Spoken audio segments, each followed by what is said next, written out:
Boa tarde para todo mundo, ou boa noite para quem está no Reino Unido, né? Sei que aí já está de noite. Meu nome é Isabela, eu sou do Conselho Britânico aqui no Brasil, e esse é mais um evento do nosso lançamento do STEM Education Hub, que vai ser um porto seguro para a gente discutir ensino, aprendizagem e disseminação de STEM no Brasil e no Reino Unido. E o evento de agora é com o Ronaldo Cristofoletti, que é um parceiro nosso de muitos anos. Muita coisa junta foi construída nesses últimos tempos com o Ronaldo, com a equipe dele. O Ronaldo é um entusiasta da ciência, da educação e dos processos de co-construção como transformadores da sociedade. É professor da Universidade Federal de São Paulo, coordenador do programa Maré de Ciência, treinador dos programas Core Skills, Active Citizens and Researcher Connect, do British Council, e membro do Comitê Assessor de Comunicação para a Década do Oceano da Unesco. O Ronaldo veio hoje contar para a gente um pouco sobre como foi realizar colaborações acadêmicas entre o Brasil e o Reino Unido, desde a concepção até a implementação dos projetos, e ele também vai compartilhar um pouquinho do impacto gerado por essas parcerias, né? Como, por exemplo, o programa Maré de Ciência, que eu acabei de citar, que trabalha com a perspectiva de ciência cidadã e cria conexões entre universidades, escola e sociedade. Então, eu não vou me alongar, eu vou agradecer ao Ronaldo mais uma vez por participar desse evento com a gente hoje. É sempre muito bom ouvir o Ronaldo contando das experiências dele e dos impactos dos projetos que ele coordena.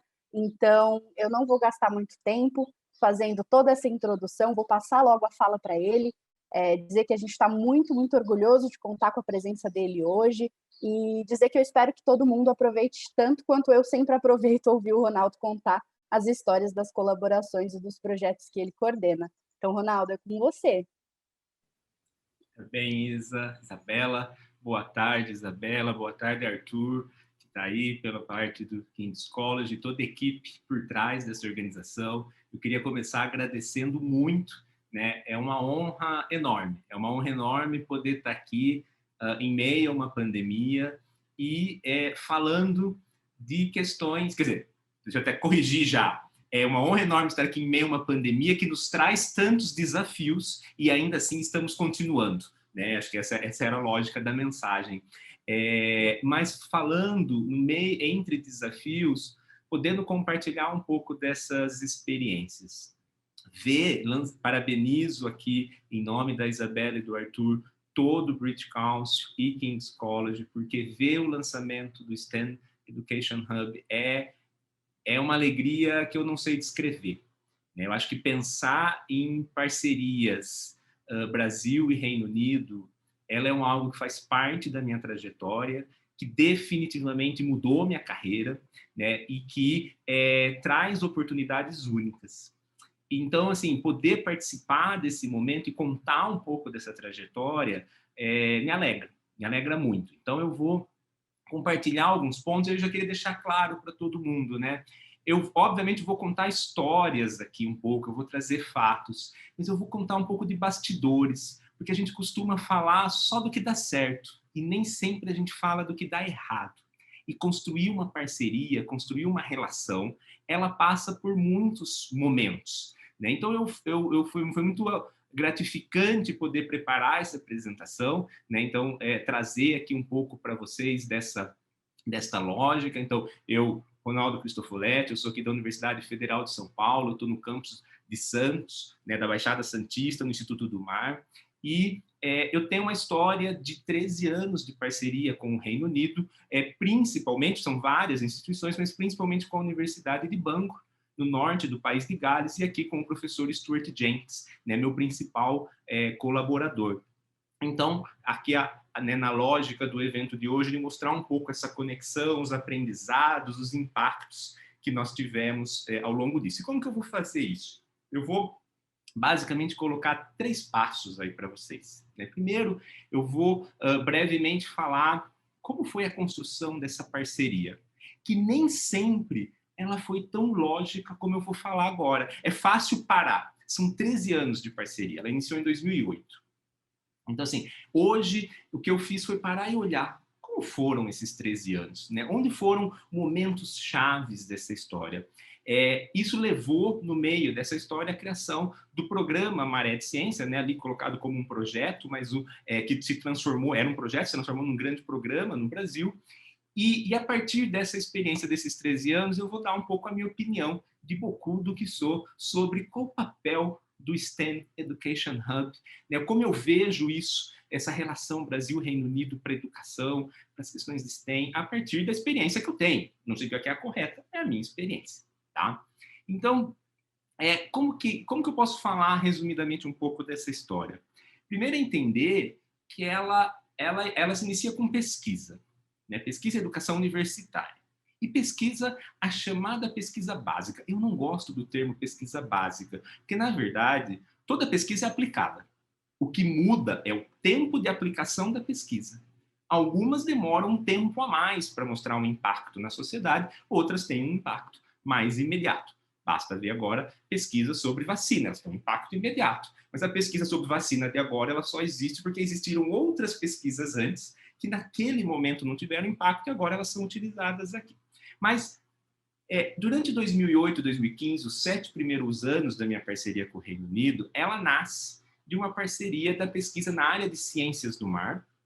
Tá? Então, a gente trabalha, Stuart e eu, né, e ele o Stuart, então, está em outro momento de carreira, ele foi meu supervisor, eu iniciei em 2008 fazendo um pós-doutorado no Reino Unido, trabalhando lá por 1 ano e meio, e a gente trabalha com questões que trabalham biodiversidade, como os ambientes marinhos funcionam, como a mudança climática e outros impactos antrópicos impactam esses ambientes. Então, a gente trabalha isso numa escala mais larga escala, né, comparando costa do Brasil com costa do Reino Unido. A gente trabalha com isso, com impactos mais localizados, presenças de portos, as tintas que são usadas no navio. Né? A gente trabalha com impactos locais de lixos e outros poluentes, esgoto descartado na praia e, inclusive, com a biodiversidade mesmo, que quem são os organismos. Aqui, ó, aqui a gente tem um dog whelk no Reino Unido, né? E aqui um caramujo no Brasil, e mexilhões pequenos. Então, assim, como é o comportamento desses organismos, porque isso está relacionado com vários processos da nossa vida. Então, ao longo do período 2008 a 2015, nós iniciamos essa parceria e ela levou, ao longo desses 13 anos, a que a gente tivesse mais de 20 projetos financiados, e aí projetos de pesquisa, realização de eventos, alunos que foram, que vieram. Então, assim, num contexto de internacionalização, inovação, mobilidade acadêmica. Então, eu estou destacando aqui a mobilidade porque eu vou voltar nela, porque é um dos objetivos do Hub, inclusive. Né? Então, na área de ciências do mar, aqui nessas questões. E assim, caminhamos. Se eu olho esse primeiro período, essa primeira metade da parceria, quais foram aprendizados? Então, foi muito legal, pude fazer um bate-bola com o Stuart, né, de uma avaliação, inclusive, para essa conversa com vocês. E aí nós percebemos que a gente teve vários momentos juntos. Então, veja, eu fiquei em 2008, 2009 no Reino Unido. Logo que eu voltei para o Brasil, nós iniciamos um ciclo de parceria onde eu vou, ia, com exceção de 2020, né, pelo menos uma vez por ano para o Reino Unido, e o Stuart quase todo ano vindo também, e inclusive, em 2014, ele morou no Brasil por 10 meses com a família, também fazendo, né, essa ponte de mobilidade. Então, uma parceria de realmente uma troca em vários momentos. Se a gente olhar, né, e se a gente parasse para olhar até 2015, o que a gente tinha aprendido, que a gente tinha de comum nessa história? A gente viu que, ao iniciar uma parceria, duas pessoas que não se conheciam, destaco aqui, quando eu me mudei para o Reino Unido, para o país de Gales, em maio de 2008, eu nunca tinha ido para a Europa, eu nunca tinha saído da América do Sul, só tinha viajado dentro da América do Sul. Eu simplesmente me mudei, cheguei lá e falei, vamos conhecer com quem eu vou trabalhar, só conheci os artigos científicos. Mas a gente percebeu na construção dessa caminhada que nós tínhamos muita coisa em comum. Nós tínhamos objetivos de carreira, né, objetivos de como ver a ciência e de chegar à ciência, que eles conversavam muito proximamente. A gente tinha valores sobre a ciência que são muito importantes. O que eu chamo de valores aqui? O que a gente realmente acredita por ciência, o quão profundo a gente vai, né? A ética envolvida por trás nisso, porque o mundo científico também tem diferentes visões, e nós temos visões muito, muito próximas, que nos aproximaram muito. Nós tínhamos estilos de trabalho, né? Nós tínhamos, aí começamos a perceber em termos de ambiente, puxa, apesar de Brasil e Reino Unido, né, em hemisférios diferentes, aí com né, Reino Unido mais com uma característica subtemperada, Brasil tropical, subtropical, só mais o sul do Brasil subtemperado, os nossos ecossistemas eram muito similares, principalmente as praias arenosas e os costões rochosos, que são os dois ecossistemas que a gente mais trabalhava. Então, a gente falou, pô, a gente tem ecossistemas, ó, quando, né, dá para começar a fazer comparações. E a gente percebeu, ao longo de 7 anos, uma característica pessoal que nós dois temos, que é, eventualmente, a paciência e a resiliência. Por quê? Porque não era tão simples. Né? E não era tão simples em que sentido? Onde a gente percebeu que a gente tinha essa paciência, resiliência? Quando, naqueles momentos também, a gente não parou só para olhar o que a gente tem em comum.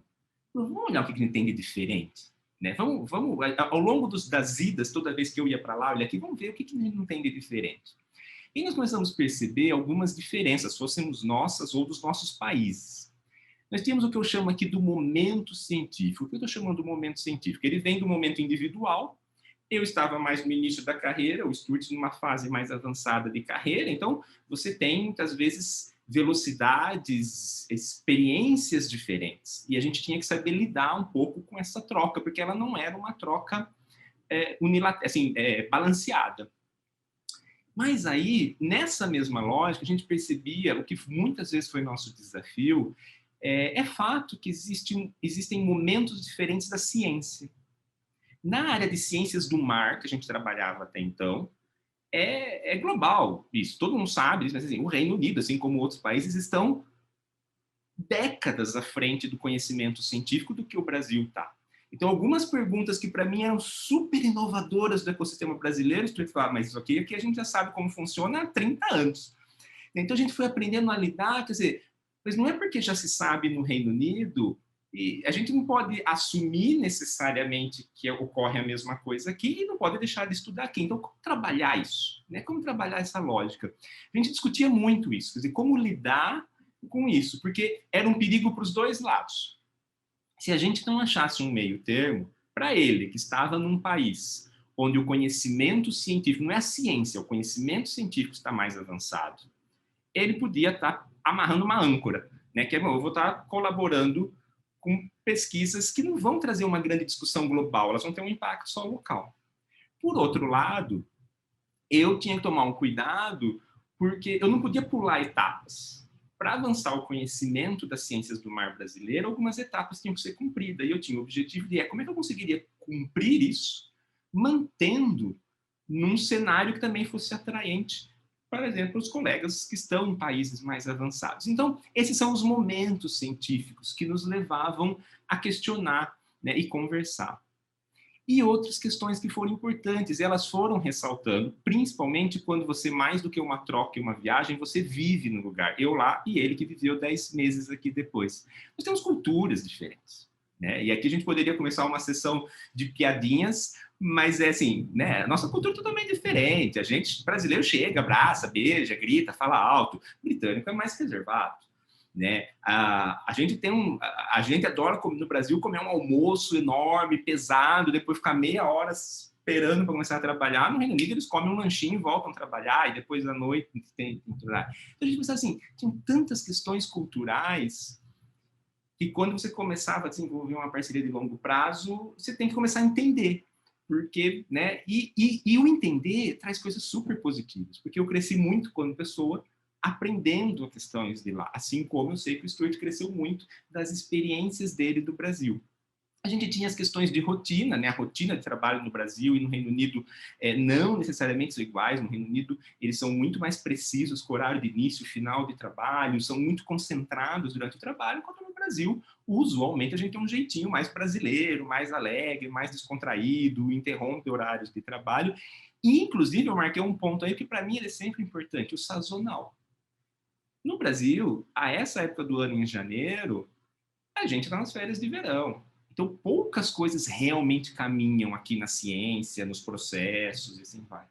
Mas no Reino Unido, eles estão no pico de trabalho agora. Está um frio lá, eu adoraria estar lá, porque eu gosto do frio, mas assim, tá frio, eles estão produzindo o máximo academicamente agora. Mas vai falar para eles em agosto que você quer fazer um evento, quando aqui está fresquinho no Brasil e é um momento legal. Não, pera lá, agosto, final de julho, meio de julho ao final de agosto, né, meu tempo com a família, minhas férias de verão. Então, assim, essas idas e vindas, eu fui aprendendo não só na relação com o Reino Unido, com outros países, tem um projeto com outros países agora, a maioria é do hemisfério norte, né? Eu te falar, eles queriam colocar um pico de atividades agora em janeiro para parar em julho e agosto. Eu falei, olha, desculpa, na realidade da equipe brasileira não consigo fazer isso, né? Então, a gente aprender a lidar com isso sem gerar conflitos é importante. E a gente tem sistemas de gestão muito diferentes dos projetos. Então, se a gente está falando de parceria, projetos, muito legal. Mas a forma como as agências financiadoras brasileiras lidam com a gestão de um projeto é uma, no Reino Unido é outra. Então, foram aprendizados. Tá? Eu quis aqui trazer porque era importante parar e olhar o que a gente tem de diferente, mas com um lado positivo. O que é que a gente pode tirar de melhor disso que a gente tem de diferente? E não transformar isso num problema. Se eu continuo nessa história, então, em 2015, eu já estava, porque quando eu fui para o Reino Unido, eu não era da Unifesp ainda, né? Eu era um pós-doc, eu voltei, em 2012 eu fui contratado na Unifesp, em 2014 o Stuart veio para a Unifesp, né, e ficou aqui 10 meses, e se a gente olha 2015 e 2016, é um momento na nossa parceria que a gente quase achou que assim, puxa, que legal, a gente está conseguindo caminhar bem, está produzindo muitas coisas legais, mas os nossos caminhos estão tomando rumos diferentes. Por quê? E eu fiz questão de trazer o que acontecia nesses 2 anos, que para mim ele foi muito importante com o que eu acho um papel do Hub. Se a gente olha aqui, né, eu vou colocar à esquerda eu primeiro. Então, eu aqui na Unifesp. Né?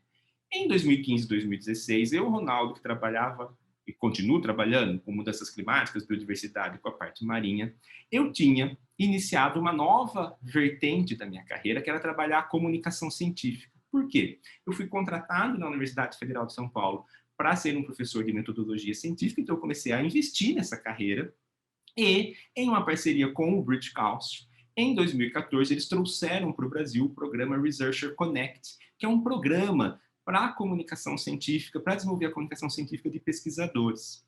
E ao chegar no Brasil em 2014 esse programa, eles fizeram um processo, primeiro, de training the trainers, né? Que era então, assim, ter um pool de profissionais brasileiros que pudessem ser facilitadores das oficinas. As oficinas do Researcher Connect, elas duram 3 dias, para aproximadamente 20 a 25 pesquisadores, e são atividades incríveis de comunicação.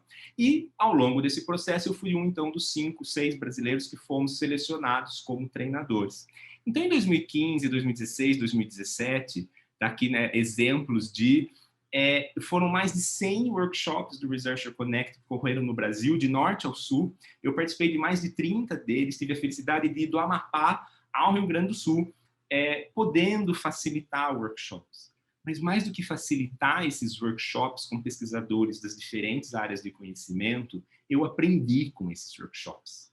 Eu aprendi muito sobre a comunicação científica, o papel dela na sociedade, e aí eu uso essa foto aqui de baixo, né, como exemplo, não sei quem a conhece, que muitas vezes, nós temos 2 pessoas ou 2 instituições, objetivos claramente em comum, mas se falhou alguma coisinha na comunicação em algum momento, algo vai dar errado no final. Né? Então, aqui mostrava o exemplo claro da questão da comunicação. Quer dizer, alguém errou em algum momento. Bom, este era o meu momento, 2015 e 2016, mantendo minhas pesquisas no mar, mas muitas coisas de comunicação.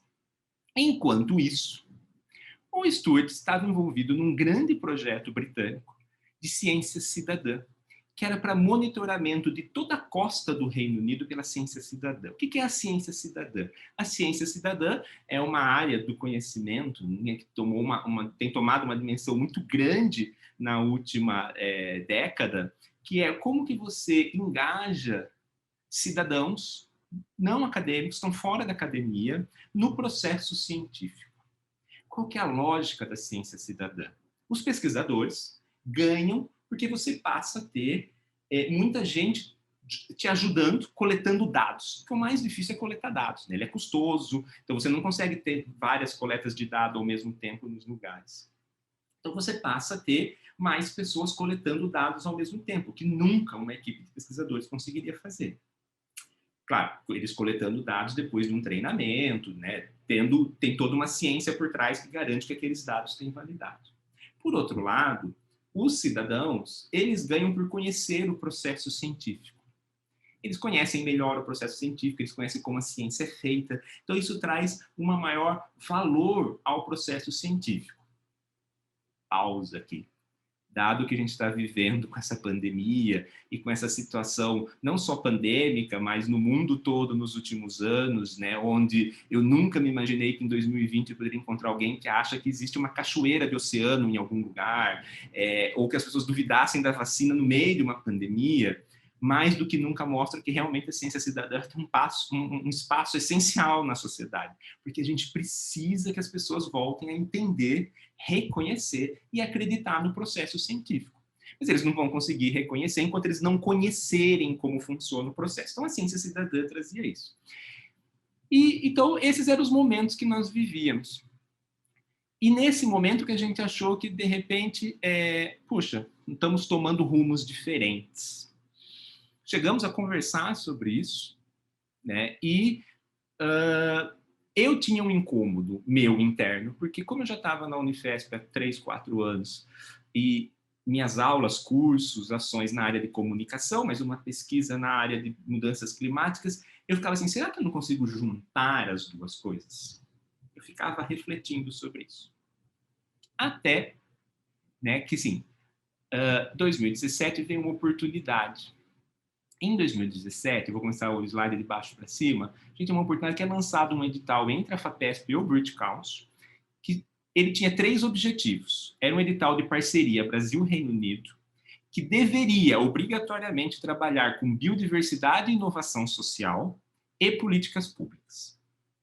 Quando eu olhei esse edital, eu voltei para 2015 e 2016 e eu entendi a importância dos intercâmbios, das trocas, né, da mobilidade acadêmica. Porque eu tinha ido pelo menos 2 vezes. Eu tinha visto o projeto do Instituto de Ciência Cidadã acontecendo, aprendi o que era ciência cidadã ali, e tinha falado, puta, que coisa legal, né? E na última ida que eu tinha tido, era em dezembro, esse edital ele abriu em fevereiro de 2017, era em dezembro que eu tinha ido, eu tinha até falado assim, mas a ciência cidadã, ela nada mais é, de alguma forma, do que uma ferramenta de comunicação, que faz com que o cidadão e o pesquisador conversem entre si. Eu começo a ver um monte de similaridade com o que eu faço nos cursos de comunicação. Então, volto eu para o Brasil, com isso vem um edital. Aí eu falei, biodiversidade. Os dois têm uma carreira nisso. Inovação social. A ciência cidadã é uma forma de inovação social, né? Porque ela é uma forma de envolver a sociedade. E políticas públicas, que o grupo do Stuart não estava trabalhando, mas eu tinha uma experiência, né, de viver num campus, um campus novo, um campus de expansão, de ter uma direção, de ter uma diretora, à época, né, a professora Silvia, muito empolgada com a educação e com a relação, o papel da universidade com a sociedade, e a relação com a prefeitura. Então, nós buscamos uma parceria com a Secretaria de Meio Ambiente de Santos. Eu falar, olha, e se a gente desenvolver um espaço de co-construção? Qual que era a lógica? A gente precisa aproximar a sociedade através da ciência cidadã. Então, vamos olhar a biodiversidade costeira da Zona de Santos, trazendo a inovação social da ciência cidadã para o Brasil, porque na parte marinha muitíssimo pouco era feito naquela época, e chegando às políticas públicas, ou seja, a Secretaria do Meio Ambiente passaria a receber resultados de pesquisa e de ciência cidadã, construir esse processo junto e poderiam tomar as decisões deles para a conservação da cidade com base na ciência. E de imediato o secretário de Meio Ambiente à época disse, eu topo. Então nós construímos junto esse processo, prefeitura, universidade, alguns poucos colegas da sociedade civil, ele foi submetido e ele foi aprovado em novembro de 2017, para iniciar em 2018, então ele tem 3 anos agora. e com um benefício. Quando ele começou, se iniciou, que é a década do oceano, que em seguida eu falo para vocês. Esse é o projeto que foi construído. Naquele momento ele não tinha esse nome, ele ganhou ao longo de 2018, que era o Maré de Ciência.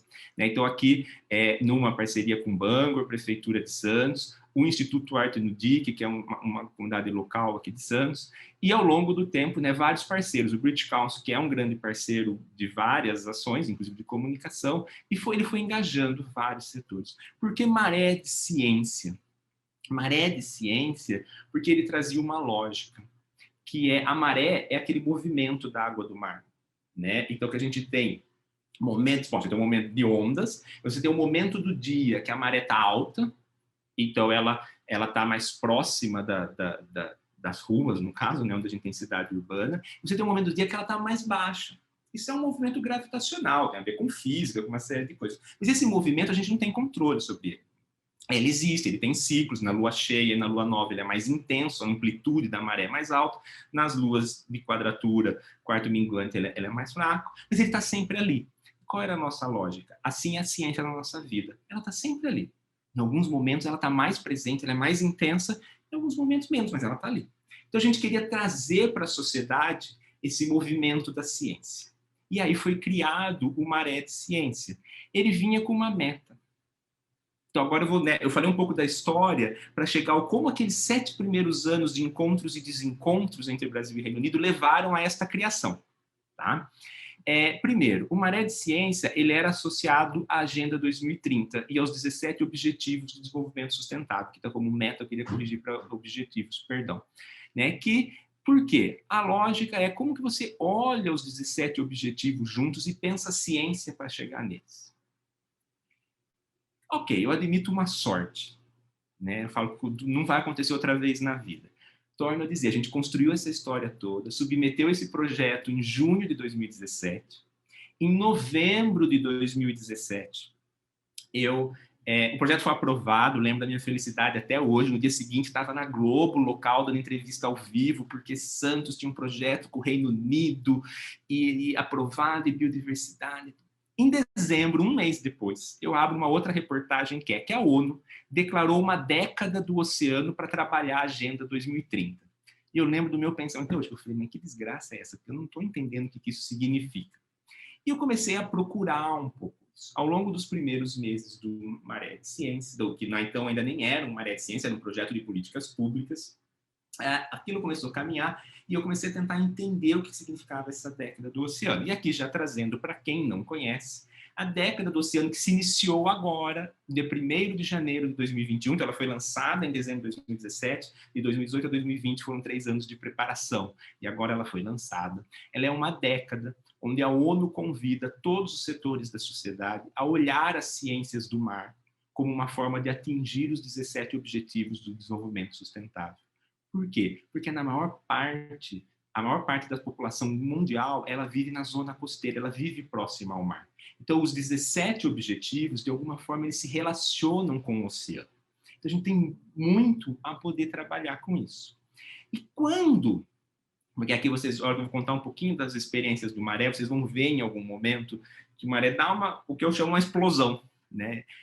Mas o que acontece? Quando eu comecei a entender a década do oceano, a década ela tinha um objetivo. E aqui eu vou trazer qual era um desafio do Maré. Quando o Maré começou, a gente falava assim, como que nós vamos integrar diferentes setores da sociedade? Então, no nosso caso, na escala de Santos, como é que a gente integra os tomadores de decisão da prefeitura, a academia, a sociedade civil local? E como é que você liga ações que são locais, que acontecem numa comunidade, numa escola, na casa de uma pessoa, com uma meta que é global do Objetivo de Desenvolvimento Sustentável? Como é que a pessoa dá vida àquilo? Como é que você olha uma coisa que o mundo está discutindo, está na ONU, que você vê, não entende o que? Como é que você coloca aquilo na tua casa, naquele dia? Esse era o objetivo do Maré de Ciência. E quando eu comecei a entender a década do oceano, a maior meta da década é muito similar a essa, que é como é que você integra a sociedade todas para junto pensar os 17 objetivos com base no oceano. E mais, de uma ciência oceânica que não é feita só pelo pesquisador, que ela envolve a sociedade. Então, quando eu comecei a olhar aquilo, eu falei, olha, todo mundo está querendo começar a construir algo, mas nós já estamos construindo alguma coisa em Santos. Então, foi uma oportunidade muito grande.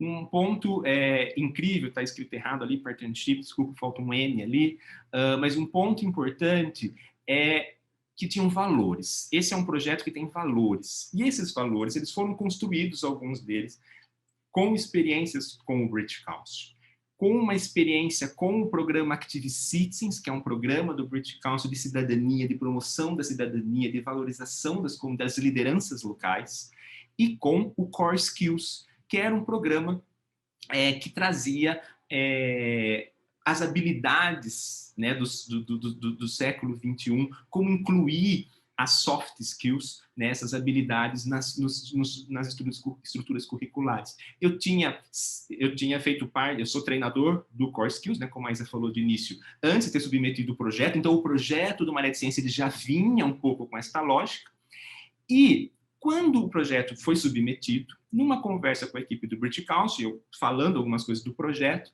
e eles falaram, essa ciência cidadã tem muito a ver com Active Citizens. Então foi onde eu fui conhecer mais, me transformei num treinador. E aqui vem um ponto importante. No nosso projeto, ele nasce com vamos voltar a trocas Brasil-Reino Unido. Ele nasce com o Reino Unido, com uma experiência de 4 anos na época, monitorando a costa inteira do Reino Unido. A costa inteira do Reino Unido, com ciência cidadã, e no Brasil, 0. Qual que é a lógica de muita gente? Lá vem um processo, né, neocolonialista de que a gente vai aplicar o que tem aqui. E eu e o Stuart nunca trabalhamos assim. Qual era a nossa lógica? A nossa lógica era como é que a gente pode, equipe brasileira, aprender com as experiências britânicas, mas construir uma ciência cidadã com a cara brasileira, com o jeito brasileiro, com a ginga brasileira. E aí, com uma troca constante. Então, assim que a gente estava nesse primeiro momento. Qual foi algo... Então, é um primeiro momento, lembra que eu falei lá atrás, quando a gente reconhece que as parcerias são desbalanceadas? O projeto começou muito mais experiências vindo do Reino Unido. Logo no início, ao começar a se dedicar mais ao Active Citizens, nós no Brasil assumimos uma linha que era, quando você pensa na ciência cidadã, ela pode ter uma cara mais ciência ou mais cidadã. E hoje existe toda uma literatura no mundo que está mostrando que a academia tem puxado muito viés para ciência. E ela é um caminho perigoso, porque ela quase chega a ser, o que alguns dizem de uma forma mais não polida, a uberização da ciência, porque nada mais é do que você ter um monte de gente te ajudando, mas não necessariamente se preocupando com como aquelas pessoas estão aprendendo.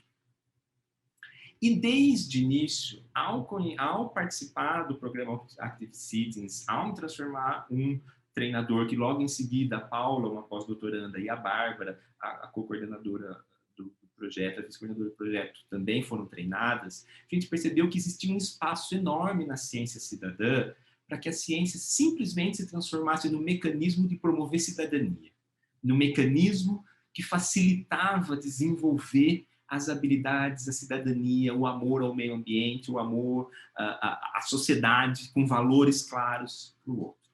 E, né, aqui já resumindo um pouco de fora, de início isso gerou o pessoal do Reino Unido falou, não, como ao final do projeto deles, né, que já andava, que foi no meio do nosso, o parecer que eles receberam, a avaliação deles é que eles tinham pesado muito a mão na ciência. Então eles começaram a aprender com a gente como é que a gente traz mais a cidadania para dentro do projeto. Porque agora a troca inverteu. Agora a experiência brasileira, ela permite fazer isso. Então percebe que é um vai e vem muito gostoso. E nessa construção, a gente percebia que, primeiro, a ciência cidadã ou os processos de construção de conhecimento, eles têm que ser de co-construção, eles têm que ser de construção conjunta. Nunca pode ser a academia chegar para um parceiro e dizer como tem que ser. Nós temos que detectar um problema juntos e fazer uma proposta de solução juntos. E o projeto já nascia assim. Nós sentamos com o secretário de Meio Ambiente, levei uma proposta inicial, mas construímos juntos. Segundo, né, era uma produção de conhecimento, porque a gente está falando de ciência, mas onde o processo ele vale mais que o produto. Não era sobre o paper em si, não era sobre o relatório que os cientistas cidadãos em si iam entregar, era sobre o processo que eles tinham vivido para chegar lá. Mais ou menos o que eu estou fazendo com vocês nessa minha fala. No sentido, mais do que falar os papers que a gente publicou, não mostrei, nem vou mostrar nenhum até agora, é falar como foi essa construção, porque o processo nos diz muito. E segundo era conhecimento associado a habilidades e competência, porque isso é essencial. Conhecimento está no livro. O mundo atual, né, a gente vem de uma geração, digo a gente, eu que, né, mais cabelos brancos, onde eu tinha que ir na biblioteca pegar o livro e eu tinha que absorver o que estava no livro. Não tinha celular. Malemar tinha internet há 20 e poucos anos atrás, não era tão acessível. Hoje, o conhecimento está na palma da mão. O conhecimento, alguém vai ali no Google e você acha a informação, não é nem o conhecimento, a informação. A questão é como é que você tem habilidades para você separar o que é uma fake news do que é uma informação verdadeira, como é que você traz valores de cidadania com essa informação, né? Enfim, como é que... Então, enfim, a realidade do mundo atual ela mostra como a gente perdeu um pouco esse gatilho, né? Então, o Maré de Ciência ele tenta recuperar isso. Então, ele tem também uma filosofia que é a ciência, ela é construída com todo mundo, e aqui vem uma importância, no tempo que todo mundo precisa, não é no meu tempo pesquisador. Isso era um aprendizado das diferenças de tempo Brasil-Reino Unido. A gente aprendeu que em alguns momentos eu tinha que acelerar, mas eles tinham que diminuir, ou vice-versa. Quando a gente fala entre setores da sociedade, é igual. E ela é disseminada para todos, em todos os espaços. Então, aqui agora, né, para eu entrar, né, na fase final Isa, acho que eu estou no tempo ainda, né, da apresentação, a gente tem alguns exemplos aqui. Então, o Maré, ele assumiu 4 eixos principais, que é o Ciência Cidadã, a construção de um projeto, de um programa brasileiro de ciência cidadã para a biodiversidade marinha, com a cara, o jeito e a ginga brasileira, tá? Ele tinha o que a gente chama o Maré com a comunidade, que é quando a gente passou a trabalhar com comunidades vulneráveis, com comunidades em situações socioambientais, econômicas, vulneráveis, que é uma realidade que nós temos que não é tão comum no Reino Unido. Estou falando de vulneráveis mesmo, né? E poderiam ser com comunidades não vulneráveis. Então ele foi se expandindo, mas aquele cidadão que não está em nenhum espaço formal. Ele assumiu algo que nos é muito caro, coordenado pela Tatiana. Isa, uma grande parceira da Tatiana e o British Council como um todo, que é o Mulheres na Ciência. É o reconhecer a importância das questões de gênero e o papel das mulheres na ciência. E é o Maré com a escola, que é então onde vai nos aproximando mais do Hub, que é como é que a gente traz essa discussão toda da ciência cidadã, das mulheres na ciência, mas para dentro dos espaços formais de ensino. E mais, como é que você une os espaços formais de ensino com os espaços não formais com a comunidade? Então, como é que você começa a fazer essa ginga toda? Claro, importante aqui destacar, eu aqui falando, mas é uma equipe. E isso levou à construção de uma equipe que divida valores, não mais uma equipe Brasil-Reino Unido, dentro do Brasil. Então, aqui, a maior parte da nossa equipe, que até cresceu um pouco desses últimos meses, né? Mas uma equipe, a gente fala que o nosso caranguejinho do Maré, que tenta integrar o conhecimento acadêmico com as demandas da sociedade civil, com as da tomada de decisão, através da produção de conhecimento. Então, um pouco nessa lógica. E aqui alguns exemplos para vocês entenderem, eu não vou ficar, né, entrando em detalhes. Aqui, o que a gente fez? No primeiro semestre de 2018, nós fizemos um festival Maré de Ciência. Por 4 meses, a cidade foi ocupada em diferentes momentos, em diferentes espaços, com atividades, com ações científicas, as mais diversas possíveis. Nós tivemos desde, na Pinacoteca de Santos, um recital de piano associado ao lançamento de um livro sobre da história de uma ativista, né, a Bárbara Veiga, que ficou por 7 anos nos mares. A gente teve ações voltadas às mulheres ao mar, então voltadas às meninas, às mulheres da ciência. Nós nos juntamos com o Museu do Café. Santos tem o Museu do Café, com uma história incrível da economia, do desenvolvimento brasileiro que passa pelo porto.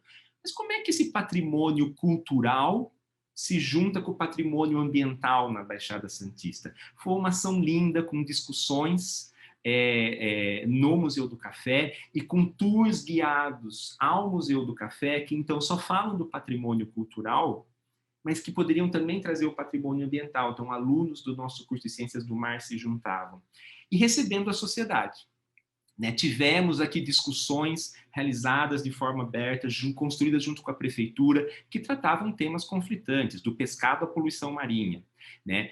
Fizemos o Pint of Science, que nasce no Reino Unido, e um Pint of Science em Santos, que traz discussões de ciência para os pais. Então, foi indo essas lógicas. E aqui, né, com a comunidade e com crianças. Né? E, em especial, junto ao programa Active Citizens, com crianças da zona noroeste de Santos, que moram na palafita. Palafitas são como se fossem favelas em cima da água, né? Então, condições muito vulneráveis. Essas crianças, a gente trabalha com elas, Bárbara e Tatiana lideram isso, a gente trabalha com elas toda semana, toda terça-tarde, fora do período escolar, junto com o grupo Arte no DIC. E a ideia é levar o letramento científico e construindo, onde elas buscam as perguntas e elas desenvolvem. E aí, como eventos na praia, junto com a prefeitura. Né? E aqui eu vou puxar um exemplo. Então aqui, né, mostra um pouco a dimensão. Esse foi um evento, era o Dia do Oceano, é a Semana do Meio Ambiente, né, que culmina com o Dia do Oceano, mais de 1000 pessoas esse dia, um evento grande na praia. Mas eu queria destacar essa foto aqui, que tem 2 crianças. Né? Uma criança aqui com a nossa camiseta, uma criança negra, uma outra criança branca que está recebendo uma explicação. Isso aqui é um painel sobre reciclagem. Mas aqui é importante destacar, isso aqui já ocorre depois de 1 ano e meio do projeto. E ele tem um simbolismo que para nós mostra essa questão da co-construção e da ciência em todo lugar, da cidadania e das oportunidades. Aqui é um mapa de Santos à esquerda. Tá? Aqui Santos é uma ilha, para quem não conhece, tá? Então aqui fora aqui é o Guarujá, Santos aqui é uma ilha. Tá? Aqui mais à esquerda é São Vicente e essa parte da ilha aqui toda é Santos. Aqui eu fui infeliz na cor, né? Mas tem uma linha verde, tá? Onde eu estou com o mouse. Essa linha mostra a distância entre a orla da praia e a região da zona noroeste. São entre 5 e 7 quilômetros, tudo bem, tem um morro no meio do caminho, mas são de 5 e 7 quilômetros de distância linear. Não é muito. Mas essa é a realidade. Essa daqui é a orla da praia. Está no Guinness, há mais de uma década, como o jardim mais bonito e longo do mundo. E 5 quilômetros depois, na zona estuarina, essa é a realidade das palafitas. São 25 mil pessoas morando em condições subhumanas. Então é uma cidade que tem uma desigualdade social muito grande.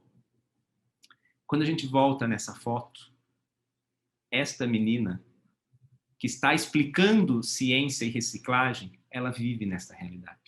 Ela ficou por mais de 1 ano trabalhando com o projeto e ela e tantos outros se destacaram como entender a importância da ciência, do meio ambiente. E uma vez que ela teve a oportunidade, ela estava numa feira, na parte mais rica da cidade, ensinando as demais pessoas. Então a gente tem uma série de oportunidades. Né? Aqui outros exemplos, destaco aqui um outro caso, essa senhora aqui, a Bárbara, também coordena o projeto. Essa senhora, ela esteve nesse dia na feira, na praia, e ela ficou um tempo ali. E aí depois ela procurou a Bárbara, ela falou, puxa, eu queria falar com você. Eu estive no Pint of Science, numa pizzaria, algumas semanas antes, quando você, Bárbara, apresentou o projeto no Pint of Science. Eu achei o máximo. Então eu comecei a seguir vocês. E eu estou aqui a manhã inteira olhando o que vocês estão fazendo. Como é que eu posso colaborar? Então a gente começou a perceber que, de repente, você tinha uma senhora, uma avó, uma cidadã que via esse movimento e queria fazer parte. Aqui começaram a surgir as reportagens dessa transformação e isso se une com a década. Por quê? A Unesco lança um programa chamado Cultura Oceânica, que é como o oceano influencia a nossa vida e como as nossas ações influenciam o oceano, que tinha muito a ver com essa realidade. A gente trouxe esse programa para o Brasil e a gente começou a aplicar com os espaços de ensino não formais e formais. E aí, isso leva que em 2020, nós teríamos o lançamento do que era chamado Escola Azul. que era convidar escolas que passariam a discutir a temática do oceano relacionada à Agenda 2030, com projetos transdisciplinares, trabalhando as habilidades dos alunos e que elas receberiam um selo Escola Azul. Mas aí, como todo mundo sabe, seja lá do Reino Unido ou aqui do Brasil, veio a pandemia. Quando veio a pandemia, nós falamos, o que nós vamos fazer? A essa altura do campeonato, o projeto com 2 anos, e nós falamos, não, nós temos uma responsabilidade que vai além do científico, é uma responsabilidade social. Então, junto com muitos parceiros, então, que vejam um crescimento. De repente, diferentes setores da sociedade que foram se encontrando nessas histórias que eu contei até agora, estavam juntos. De setores governamentais, de Unesco, do Conselho Britânico, Fundação Boticário, o Ministério do Mar de Portugal, juntos. E a equipe britânica dando sempre o nosso suporte, aqui já mais como revisão, porque é uma coisa que acontecia muito no território.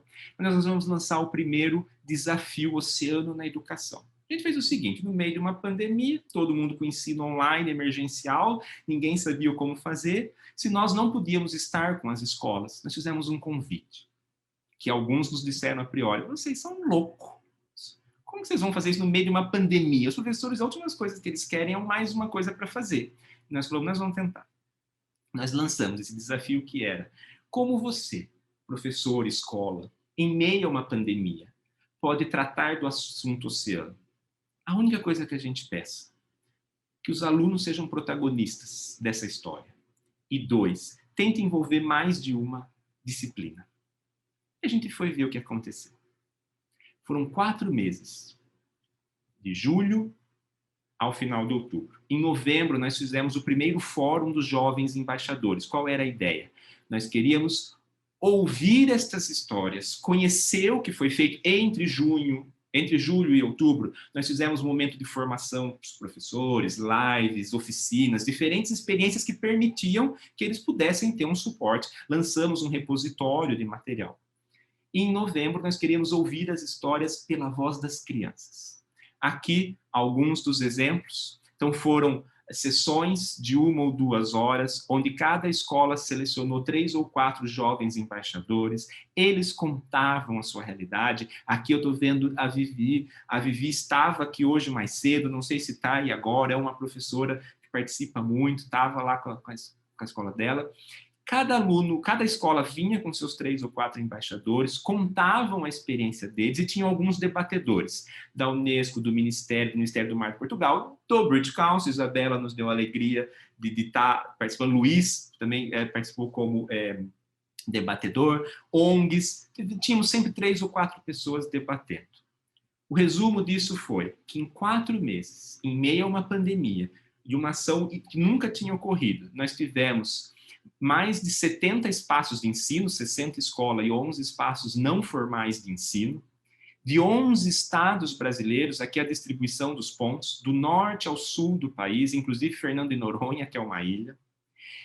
Falando sobre o oceano, alguns longe da costa, Minas Gerais, tivemos vários lugares, do ensino infantil, fundamental, médio e de jovens e adultos, perdão. Ao todo, foram mais de 130 professores das diferentes áreas de conhecimento que participaram, mais de 2.000 alunos diretamente envolvidos nas atividades e mais de 6.000 pessoas impactadas de alguma forma com as ações que eles fizeram. Esse foi o último passo do Maré de Ciência. E aí eu finalizo agora pensando o que o STEM Education Hub tem a ver um pouco com essa história que eu falei de lá de onde eu parti das ciências do mar para chegar numa co-construção com colegas, com setores, com 2 países que levam a movimentos como esse. E se eu paro para pensar nisso um pouco, a mensagem final que eu queria deixar aqui para todos vocês, e parabenizando o British Council, King's College, que em nome de Isa e Arthur, é que o Hub ele é uma oportunidade única. Para mim, o STEM Hub ele abre portas, janelas e portais agora. Por quê? Ele traz oportunidades de cocriação e de pesquisa, inovação e cidadania. Ele permite avanços. A construção dele já é multissetorial. Colocar diferentes setores da sociedade juntos para conversar e pensar a educação transformadora, a educação que envolve espaços formais e não formais, da cidadania, do desenvolvimento para o desenvolvimento sustentável, ela é algo importante. E ela traz isso numa realidade de integrar entre o Brasil e Reino Unido. E quando eu olho um pouco o que é a minha história ou as minhas experiências, rapaz, isso vai trazer tantos desafios. Porque se colocar vários setores juntos já não é algo fácil. Se colocar setores juntos de dois países diferentes, com culturas diferentes, com tempos diferentes, não é nada fácil. Só que você tem equipes por trás disso que sabem como lidar isso. E a gente hoje vive um momento onde a sociedade se aproxima mais. Então, quando você... a questão é, se pode ser um problema você ter múltiplos setores da sociedade de dois países diferentes juntos, isso não é um problema, isso é uma oportunidade. Se nós queremos um futuro diferente, o futuro diferente começa com fazer diferente agora. Então, o Hub, ele é essa oportunidade do agora. Ele é a oportunidade de juntar esses setores que atuam de formas diferentes, em áreas diferentes, que possam achar as diferenças que têm e dessas diferenças transformar isso num algo novo, num algo inovador. Então, ele é uma oportunidade de encontros. E se existem, como da minha experiência eu vivi, desafios do sistema que é diferente, disso, daquilo, o Hub permite que as pessoas não tenham mais que se encontrar uma a uma ou setor a setor. Ele permite que possa juntar, ele é um espaço de sinergia, ele é um espaço de agregação. E ele é um espaço onde aqueles que estão se encontrando e têm dúvidas ou dificuldades, inclusive culturais, eles têm com quem trocar e saber, puxa, como que vocês venceram isso? E como que a gente pode junto pensar num algo novo? Eu trabalho com biodiversidade e todo mundo aqui, independente da área que seja, e não acadêmicos, todo mundo já ouviu falar que a biodiversidade é algo importante para a gente manter a vida. Todo mundo, ao se alimentar, sabe que quanto mais diverso for seu prato, melhor é para a sua saúde, porque tem diferentes nutrientes. Nós vivemos discussões, apesar de algumas vezes duras, de que a diversidade na sociedade é algo importante. A diversidade na construção da ciência e da inovação também é importante. Nós não podemos tirar esta diversidade. E o Hub traz uma oportunidade de promover diversidade de pensamentos e instituições em prol da educação, do desenvolvimento científico para um futuro melhor. Então, eu acho que o Hub traz isso como oportunidade, e o que eu deixo aqui é um convite enorme para que todo mundo possa somar a isso, e um desafio para Arthur, Isa e suas equipes, que é promovam o olhar para o que tem de diferente. A gente sempre tenta buscar o que a gente tem de igual. A gente tem que olhar o que nós temos de diferente e tirar o melhor das nossas diferenças, porque a diversidade é importante. Então, juntos, a gente pode, todo mundo, fazer um futuro melhor, que a pandemia nos mostra agora que a gente precisa de educação, ciência, conhecimento científico, mulheres na ciência. Então, o Hub vai permitir que Brasil e Reino Unido co-construam, cada um com a sua cara, com a sua realidade, com a sua cultura, mas aprendendo um com o outro. Assim como hoje, da minha realidade, a gente vê que o nosso projeto Maré de Ciência começa a levar novos insights para a equipe britânica. Então, isso era um pouco o que eu queria compartilhar. Como sempre, eu passei do tempo, Isa, você me desculpe, você já está acostumado, e aí a gente devolve a palavra para você. Super obrigado da oportunidade. Eu não tenho nem coragem de brigar com você, Ronaldo. Por mim, você sabe, a gente ficava aqui 3 horas falando, eu ouvindo, no caso, né? Então, não tenho nem coragem de brigar com você. Eu acho que tudo isso que você falou, mais uma vez, obrigada, é uma emoção, é um orgulho muito grande ouvir você contando a história da parceria e do projeto, do impacto que o projeto tem diariamente, né? E do trabalho que vocês realizam, você e sua equipe. Então, é sempre um orgulho imenso ouvir você contando disso. E eu gosto muito quando você menciona essa perspectiva de trabalhar nas diferenças, porque eu acho que é uma oportunidade tão grande, né? A gente tem uma porta, uma janela, uma porteira tão aberta para falar, para se entender nas diferenças também, e eu acho que o Hub, como você disse, consegue muito atuar nisso. Eu acho que é um dos nossos objetivos. é trabalhar nessa diferença e encontrar as oportunidades na diferença, na singularidade, etc., para a construção de um saber, de um ensino e aprendizagem de ciência, tanto no Brasil quanto no Reino Unido. Então, é perfeito te ouvir falando isso. A gente tem pouco tempo, mas tem algumas perguntas. Eu vou trabalhar de trás para frente, vou começar com uma das últimas perguntas que a gente teve, porque eu acho que quando a gente fala dessa interação, né, de trazer diferentes esferas da educação, você falou um pouco da parceria, que foi uma parceria acadêmica, né? Depois a gente fala do Maré de Ciência, de ciência cidadã primeiro, desculpa, que vai um pouco mais para a sociedade, depois o Maré de Ciência, que inclui as escolas, os espaços não formais de educação. E aí, pensando nos diferentes agentes dessa loucura toda, tem uma pergunta da Silvia, que ela pergunta: professor Ronaldo, gostaria de ouvir sobre os impactos do projeto Maré de Ciência na formação dos e das universitárias. Então, como foi essa relação na formação acadêmica das pessoas que estão estudando na Unifesp e fazendo parte do projeto, que eu acho que é muito legal da gente saber. Tá no mudo. Eu acho que isso, agradeço a pergunta, ela foi uma transformação grande. Por quê? Normalmente, a gente ainda vive, mesmo dentro da universidade, as universidades têm seus desafios, né? E muitos a vencer, assim como a sociedade. E a gente ainda vive processos de ensino muito tradicionais e muito formais. E muitas vezes dos alunos muito distantes da realidade local. Então, ao a gente construir esse processo todo, apresentei um pouco aqui para vocês a linha do tempo de construção, os alunos foram construindo juntos, foram vivendo os desafios juntos, colhendo os frutos juntos, vivendo em campo essa realidade. E aí, eles passaram a entender o processo muito melhor, né? Então, a gente já teve mais de 15 alunos, ou 20, da universidade diretamente atuando. E o que a gente tem com isso? Você passa a formar profissionais que vão para o mercado de trabalho com essa visão. Eles vão com a visão da cidadania, eles vão com a visão da co-construção, eles levam isso com eles e eles vão fazer a transformação onde eles estiverem. Então, eu acho que a gente passa a ter um impacto que vai além do momento atual. Ele passa a propiciar que você forme profissionais que vejam o futuro de uma outra forma e que possam aplicar isso nas suas carreiras. Perfeito, faz todo sentido. A gente tem tempo para mais algumas perguntas. Essa pergunta é do Fernando. Com essas atividades na região, como está a aceitação das recomendações científicas sobre os cuidados com a pandemia, vacinas e etc.?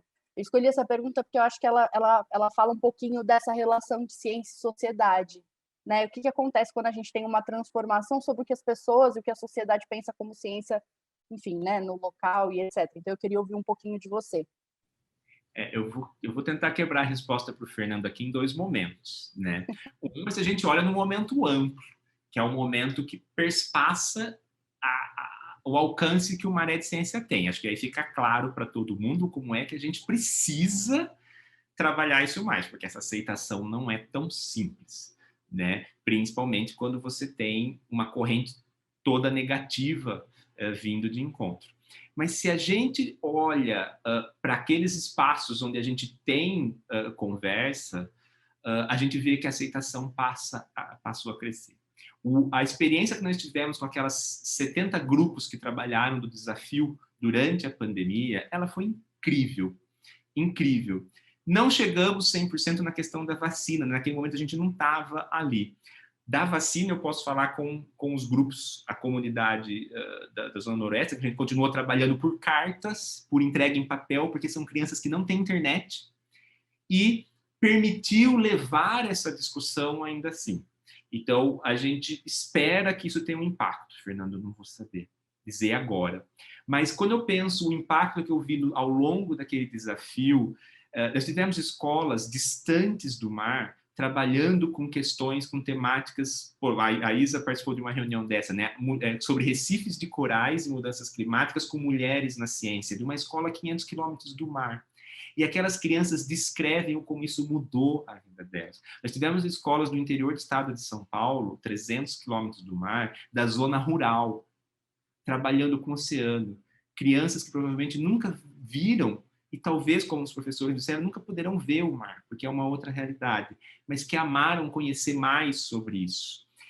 E amaram entender como a ciência leva elas a conhecer isso. Então, essa semente de, opa, a ciência no meu dia a dia, e não está lá longe, ela está aqui na minha vida, essa eu acho que é a transformação, e que agora a gente tem que trabalhar com a questão da vacina para vencer isso também. Com certeza. A gente tem várias perguntas.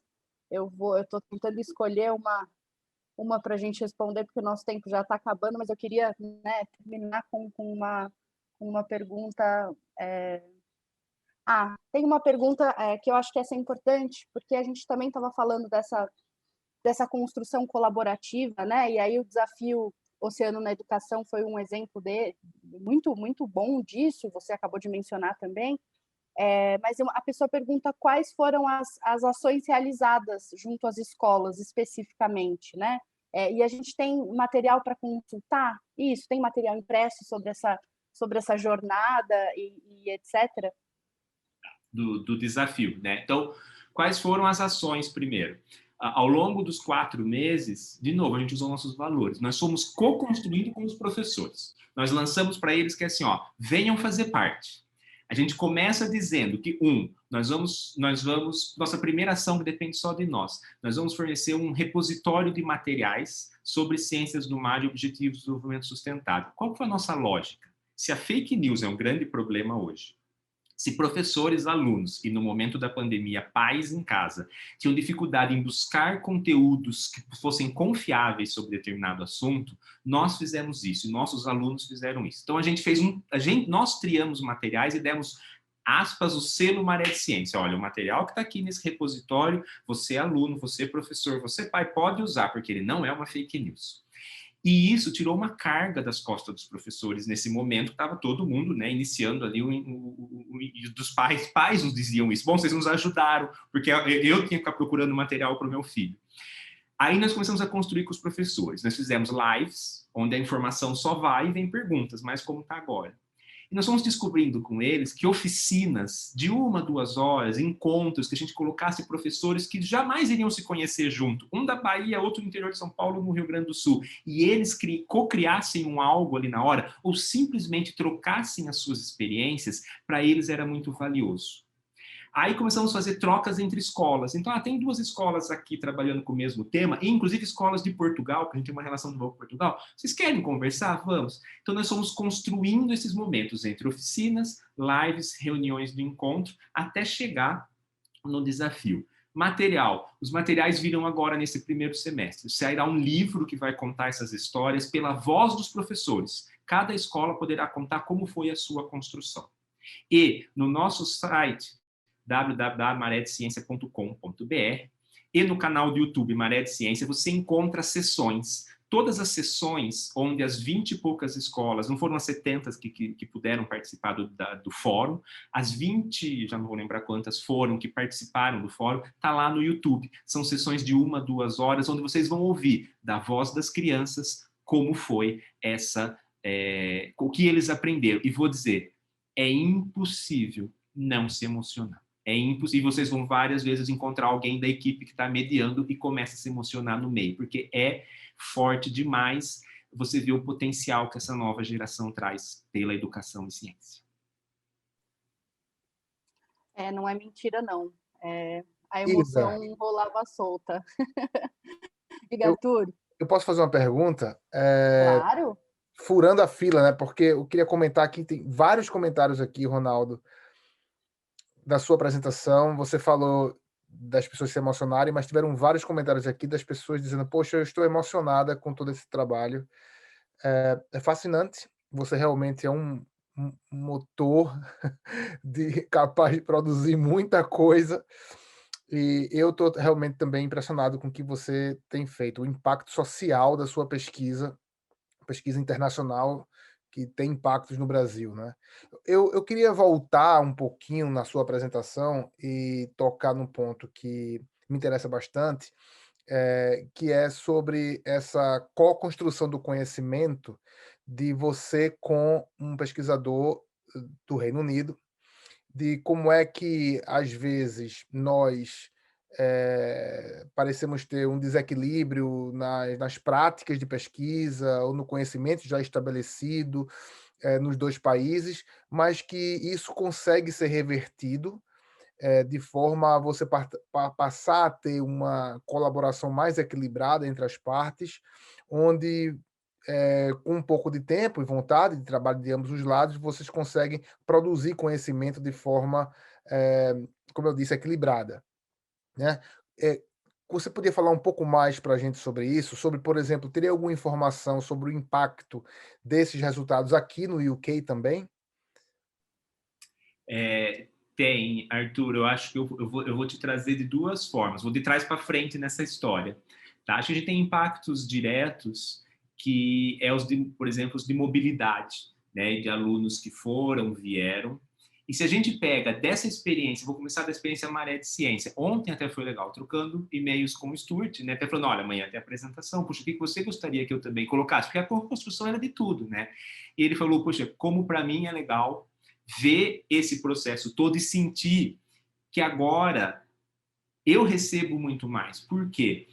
Eles, no processo, no programa de ciência cidadã deles, eles trabalhavam apenas com a sociedade geral, fora de espaços de ensino, porque a sociedade britânica ela tem uma consciência ambiental maior do que a brasileira em média, né? E principalmente na zona costeira, onde a gente trabalha. Então, eles atingiam muito facilmente membros da sociedade, com cartazes ou divulgações no rádio, que atingiam a ciência cidadã.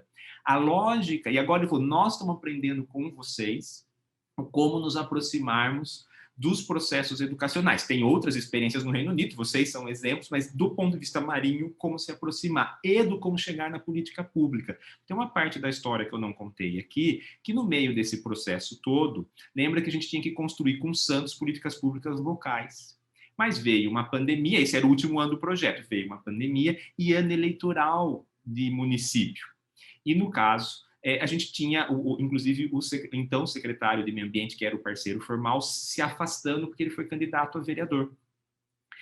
E nesse processo todo, levou que nós, ao invés de produzir políticas públicas locais em Santos, o Maré de Ciência passou a ser o promotor do Plano Nacional para a Década do Oceano no Brasil. Nós passamos a aplicar esses métodos de construção participativa, junto com a Unesco e o Ministério da Ciência, Tecnologia e Inovação, perdão, junto com a MCTI, e fizemos 5 oficinas no Brasil, cada região, Norte, Nordeste, Sudeste, Sul e Centro-Oeste, cada oficina para entre 100 e 150 membros dos diferentes setores da sociedade, incluindo professores, quando o caso, para pensar a década do oceano como um todo. Esse plano nacional ele vem agora em março. E eles, no Reino Unido, acompanharam. Então, eles ficaram acompanhando como foi esse processo para tentar produzir algo similar lá agora. Então, eles agora... E isso foi muito legal ouvir do instrutor. Ele falou assim, olha, esse é um momento onde eu aprendo com vocês. Ele falou, porque nós não conseguimos, nossa equipe não conseguiu chegar nisso ainda. E vocês, aspas, do nada, produziram um plano nacional.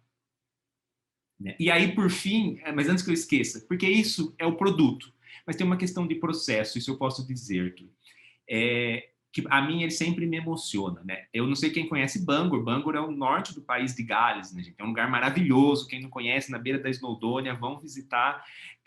Mas ele é um lugar pequeno, uma universidade de referência na parte marinha, mas pequena.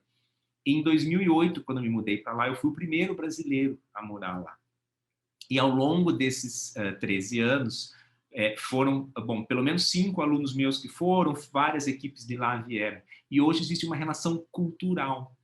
Eles hoje compreendem a cultura brasileira, brincam, recebem, mandam. Isso é algo que é a universidade... Bom, até hoje, quando eu chego lá, 13 anos depois, os servidores da universidade, todos reconhecem e chamam pelo nome, porque é no sentido de ter vivido histórias diferentes, de ter levado questões diferentes. E eu acho que esses aprendizados culturais, eles não têm preço. Então, acho que assim como eu ganhei muito, e meus alunos e todos da equipe que puderam ir para lá, eles Eles reconhecem isso. Os filhos do Stuart, que um deles completa 13 anos amanhã, ele cresceu com a cultura brasileira, porque ele viveu 10 meses no Brasil.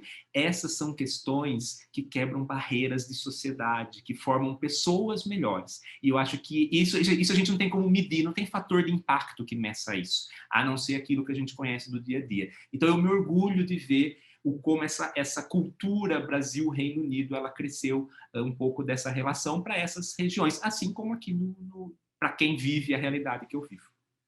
Eu gostaria só de acrescentar uma coisa, Ronaldo, a essa fascinante, esse testemunho seu, de que é um dos objetivos do nosso hub ser uma vitrine para muitos projetos de pesquisa e atividades pedagógicas que são feitas em escolas que estão totalmente escondidas pelas dimensões que o Brasil tem, pela dificuldade que é você trazer à luz algumas atividades né, de pesquisa, de metodologia, ou mesmo de prática de sala de aula, que não conseguem ter essa atenção. E a gente vai poder colocar as coisas em português e em inglês também, porque a gente sabe que a língua da internet é o inglês, sim, e é bom a gente trazer mais visibilidade para esses projetos. Então, a gente reconhece que o Brasil tem muito o que oferecer para o UK e para o resto do mundo também. Então, isso é preciso ser reconhecido e dito. Eu acho que o Hub vai poder nos ajudar nisso daí. Com certeza. Eu não tenho nem o que acrescentar depois de vocês dois finalizando o nosso encontro. Eu sei que a gente passou um pouco do tempo, pessoal, mas eu queria agradecer mais uma vez. Arthur, muito obrigada pela parceria. Todo mundo que está aqui com a gente, a Hanna, a Lucy, a Débora e a Luciana, que estão traduzindo também. Ronaldo, um super obrigada. É um prazer, mais uma vez, ouvir sua história, ouvir a história do Maré de Ciência também.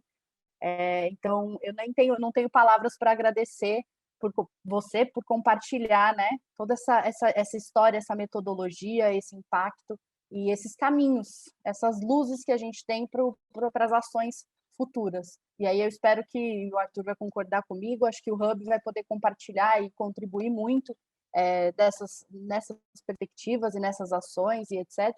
Então, hoje foi só o dia de você apresentar para essas 100 pessoas que estão aqui com a gente, mas eu tenho certeza que a gente vai ter muita coisa pela frente, muita parceria pela frente, muito trabalho em conjunto, muita colaboração Brasil-Reino Unido. Então, muito, muito obrigada, de verdade. Agradecer todo mundo que assistiu a gente. Nós fizemos 3 eventos hoje, né? Fizemos o lançamento do Hub, fizemos uma fala com a Lara, com a Cecília e com o Trevor, e agora o Ronaldo fecha os nossos eventos de hoje. E os eventos do STEM Education Hub dentro da Brazil's Week, do Brazil's Institute, do King's College London. Então, é um prazer, mais uma vez, estar aqui com todo mundo. Foi um prazer ter todo mundo com a gente, compartilhar essas histórias. E, como eu disse, Arthur está fazendo um sinal. Não A esquecendo, gente né, Isa? vai... Não esquecendo que nosso website deve estar pronto muito em breve. Não está Isso. pronto, a gente não conseguiu deixar ele pronto para hoje, mas ele vai estar pronto em breve. E lá todo mundo vai poder fazer a afiliação ao Hub para acompanhar todas as novidades, eventos, publicações, vídeos, entrevistas que devem aparecer no Hub em breve, tá? Então aguardem que quando o site estiver funcionando, vocês vão receber notícia. Exato. E vocês vão receber, quem se inscreveu para esse evento ou para qualquer um dos eventos de hoje, a gente vai mandar um e-mail de agradecimento, e aí no e-mail de agradecimento a gente vai ter um formulário para você preencher, caso você queira ficar por dentro das novidades e das ações que a gente vai desenvolver nos próximos meses, anos, se Deus quiser, décadas. Então, fiquem ligados e a gente conversa e a gente se vê em breve. Tchau da gente e muito obrigada. Tchau, tchau.